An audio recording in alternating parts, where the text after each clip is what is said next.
Hi friends, good morning. నేను కుదునూరులో ఉన్నా, భద్రాద్రి కొత్తగూడెం కుదునూరు ర్యాంపులు ఉన్నా. ఆంధ్రాకి వెళ్ళి కర్ర వేసుకొచ్చి 4 రోజులు పడుకున్నా.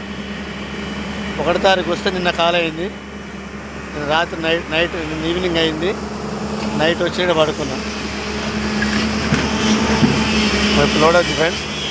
ఇసుక ఫస్ట్ సెకండ్ వస్తుంది, బాగుంది ఇసుక. మన ఇటు వచ్చే వాళ్ళతో డీడీ కొట్టుకోండి.